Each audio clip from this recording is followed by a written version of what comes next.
जैसा आपने थंबनेल के अंदर देखा कि 3 दिन में आप अपनी ब्लड शुगर को कंट्रोल कर सकते हैं और ऐसा अक्सर मेरे कई पेशेंट्स करते हैं। और इसी सिलसिले के अंदर मैं आपको एक वीडियो सुनवाना चाहता हूं, प्लीज आप उसको सुने। इंसुलिन मैंने पहले दिन डॉक्टर साहब के पास आया था, उसी दिन से बंद है। पहले दिन से इंसुलिन बंद है और मैं इंसुलिन ले रहा था पूरे दिन में 63 यूनिट, जो कि मैं डॉक्टर साहब के आने के बाद सेकंड डे से ही मेरा इंसुलिन टोटल ही बंद है एकदम। ये किशन गुप्ता जी थे और जैसा आपने देखा कि इन्होंने कुछ ही दिन के अंदर अपनी बढ़ी हुई ब्लड शुगर को किस प्रकार कंट्रोल किया, क्योंकि ये पिछले 25 साल से डायबिटीज के पेशेंट हैं और लगभग 15-20 साल से दवाइयों पर थे, इवन इंसुलिन के इंजेक्शन लेते थे। तो इनका एक्सपीरियंस आपने सुना और यही चीज आप भी कर सकते हैं, पर कैसे, ये आज हम समझेंगे। नमस्कार, मैं हूं डॉक्टर संजीव अग्रवाल और मेरा यह मानना है कि डायबिटीज को अब ना सिर्फ कंट्रोल बल्कि इसे रिवर्स किया जा सकता है। ठीक उसी प्रकार से जिस प्रकार एक मोटा आदमी डाइट और लाइफस्टाइल चेंजेस के माध्यम से दोबारा स्लिम फिट हो सकता है, उसी तरह डायबिटीज को रिवर्स या रेमिशन किया जा सकता है। और इससे रिलेटेड वीडियोस हम अपने इस चैनल पर डालते हैं, तो यदि आपने इस चैनल को अब तक सब्सक्राइब नहीं किया है तो इसे सब्सक्राइब करें, बेल आइकॉन प्रेस करें, जिससे आगे के नोटिफिकेशन आपको समय पर मिलते रहें। 3 दिन में ब्लड शुगर को कंट्रोल किस प्रकार से किया जा सकता है, इस टेक्निक को समझने से पहले हमें 4 पॉइंट समझने होंगे। पहला पॉइंट यह है कि आपने अक्सर ग्लूकोज के बारे में सुना होगा। यह ग्लूकोज भोजन की ऐसी चीज है जो हमारे शरीर में जाने के बाद हमें हमारे काम करने के लिए एनर्जी देती है। जब शरीर इस ग्लूकोज को इस्तेमाल नहीं कर पाता, ऐसी अवस्था में नहीं रहता, तो ये खून के अंदर बढ़ती चली जाती है और इस स्थिति को डायबिटीज कहते हैं। और दूसरा पॉइंट यह है कि ये ग्लूकोज नेचर में मीठी अवस्था में मिलता है, जो फ्रूट्स के अंदर पाया जाता है। और इसी ग्लूकोज के अगर 10 से अधिक मॉलिक्यूल्स को आपस में जोड़ दिया जाए तो ये फीके स्टार्च में कन्वर्ट हो जाता है, जो इस ग्लूकोज से ज्यादा खतरनाक है। और ये हमारे अनाज जैसे गेहूं, ज्वार, बाजरा या चावल के अंदर बहुतायत में पाया जाता है। अब तीसरा और सबसे जरूरी पॉइंट ये है कि जब आप अनजाने में इस स्टार्च की, फीके स्टार्च की बड़ी मात्रा को कंज्यूम करते हैं, तो हमारे पेट में ऐसे एंजाइम्स हैं जो डाइजेशन प्रोसेस के दौरान इस स्टार्च को वापस ग्लूकोज के मल्टीपल मॉलिक्यूल, सैकड़ों मॉलिक्यूल में तोड़ देते हैं और ये एब्जॉर्ब होने के बाद ब्लड शुगर को बढ़ाता है, हमारी शुगर स्पाइक होने लगती है।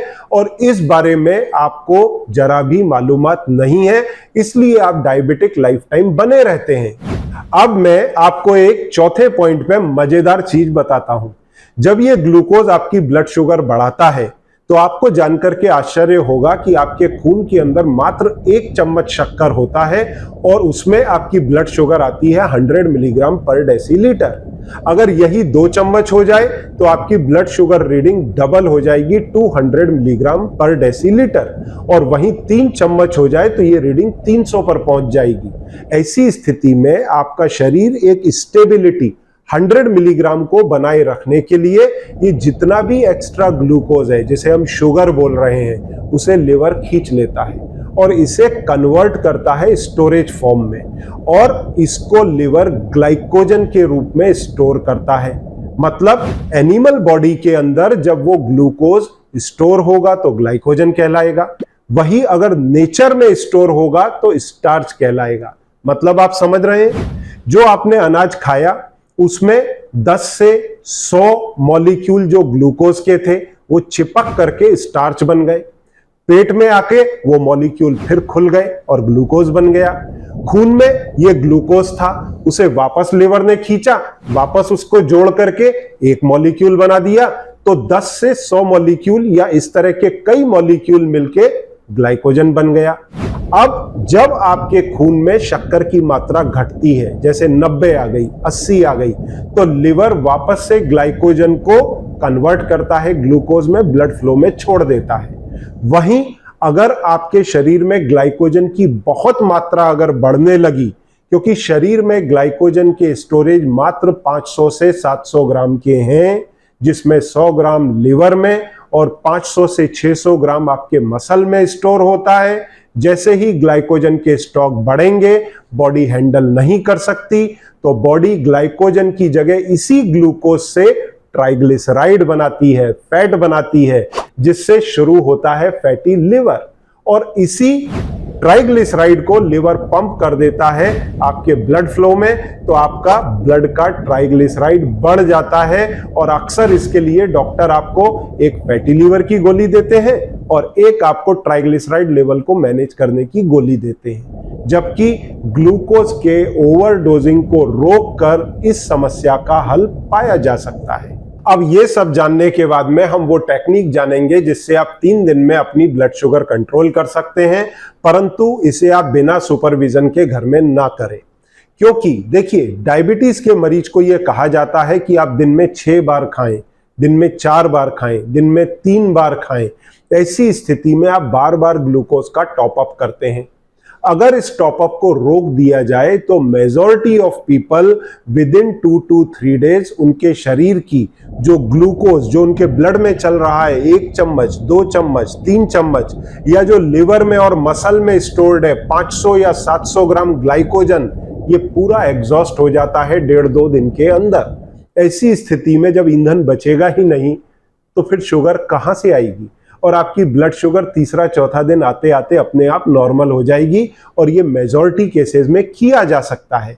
जिन लोगों का इंसुलिन रेजिस्टेंस बहुत हाई है, उनमें ये पॉसिबल है कि इसके बाद लिवर फैट को भी शक्कर में बना करके पंप करे, पर मेजॉरिटी केसेस में आपकी ब्लड शुगर नॉर्मल आ जाएगी। तो आपने यहां पर देखा कि किस प्रकार से मात्र फास्टिंग के द्वारा अगर कोई इंसान 1 से 3 दिन की कंटिन्यूअस फास्टिंग कर ले तो धीरे धीरे उसके शरीर में जो ग्लूकोज ब्लड फ्लो में था या फिर जो उसके लिवर में और मसल्स के अंदर ग्लाइकोजन था, वो धीरे धीरे एग्जॉस्ट होता जाता है, ग्लूकोज में कन्वर्ट होकर के ब्लड फ्लो में आता जाता है। और जैसे ही ये ग्लूकोज खत्म होता जाएगा, आपकी ब्लड शुगर नॉर्मल आती जाएगी। पर इसे कायदे से सुपरविजन के अंदर करना चाहिए। अब ऐसे में सबसे बड़ी दिक्कत मरीजों के साथ क्या होती है कि उनको डॉक्टर सलाह देते हैं कि आप दिन में 6 बार खाएं। तो जब आप बार बार अपने फूड में ग्लूकोज को टॉप अप करेंगे तो ये लेवल डाउन कैसा जाएगा? आपके शरीर में ग्लाइकोजन के स्टॉक लगातार बने रहेंगे, लिवर लगातार ग्लूकोज पंप करता रहेगा और ब्लड शुगर के लेवल बढ़े हुए रहेंगे। तो 3 बार, 6 बार, इतनी बार टॉप अप करने के कारण आप लाइफ टाइम डायबिटिक बने रहते हैं और ये जो बॉडी में फ्यूल पड़ा है वो खत्म ही नहीं होता। उदाहरण के लिए, आपने अपनी गाड़ी उठाई, 40 लीटर का टैंक था, आपने 30 लीटर भरा और आपने सोचा कि इसको पूरा खाली करके आता हूं। आप निकल लिए लॉन्ग ड्राइव पर, आपने 30 लीटर खत्म किया और वापस से उसको टॉप अप कर लिया। फिर वापस टैंक भर गया, आपने फिर गाड़ी चला ली, वापस आपने 20 लीटर टॉप अप कर लिया। ये टॉप अप आप लगातार करते जा रहे हैं तो प्रॉब्लम आपके टॉप अप में है। अगर उस टॉप अप को रोक दें या टॉप अप बहुत छोटे करें तो धीरे धीरे आपका जो स्टॉक पड़ा हुआ था शरीर में ग्लूकोज और ग्लाइकोजन का, वो पूरी तरह से खत्म हो जाएगा और आपकी ब्लड शुगर अपने आप नॉर्मल आने लगेगी। परंतु ये बात सच है कि आप लाइफ टाइम फास्टिंग तो नहीं कर सकते। ऐसी स्थिति में एक इस प्रकार की कॉम्प्रिहेंसिव डाइट होनी चाहिए जिसे फॉलो करते हुए आप 6 महीने से साल भर के अंदर अपनी डायबिटीज को ना सिर्फ कंट्रोल बल्कि रिवर्स कर सकें। तो इसके लिए अक्सर मैं आपको LDCF डाइट लेने की सलाह देता हूं और इस पर कई वीडियोस भी बनाए हैं और मैं मेरे कोर्सेज के अंदर भी गाइड करता हूं। इसमें आप अपने ब्लड शुगर को कम रख सकते हैं डाइटरी प्रोटोकॉल से, जिसमें आपको अपने फूड के अंदर कार्बोहाइड्रेट के कॉन्सेंट्रेशन को घटाना होता है। आपका डेली इंटेक कार्बोहाइड्रेट का 50 से 100 ग्राम के बीच में आ जाता है। आप जो भी मील लेते हैं उसके अंदर कार्बोहाइड्रेट का कॉन्सेंट्रेशन 10% के अंदर आ जाता है। तो इसे लेकर के आपको पूरा कोचिंग दिया जाता है जिसमें आपको सिखाया जाता है कि किस प्रकार आप अपने मील्स में, रोटी में, चावल में, फ्रूट्स में, वेजिटेबल्स में, ड्राई फ्रूट में, इनमें कौन सी चीजें लें कि कार्ब कॉन्सेंट्रेशन कम हो, सफिशिएंट फैट आए, सफिशिएंट प्रोटीन आए, आप हेल्दी लाइफ जी सकें, अपने ब्लड शुगर को कंट्रोल कर सकें, सारी दवाइयां आपकी धीरे धीरे बंद हो, इवन इंसुलिन बंद हो, और उसके साथ में आप अपनी ब्लड शुगर को नॉर्मल रखते हुए अपने रेमिजन को पा सकें। तो इन सारी चीजों के बारे में गाइड किया जाता है। आप चाहें तो इसमें दिए गए नंबर पर संपर्क करके मेरी टीम की भी मदद ले सकते हैं या कमेंट बॉक्स में लिख सकते हैं। Will definitely help you.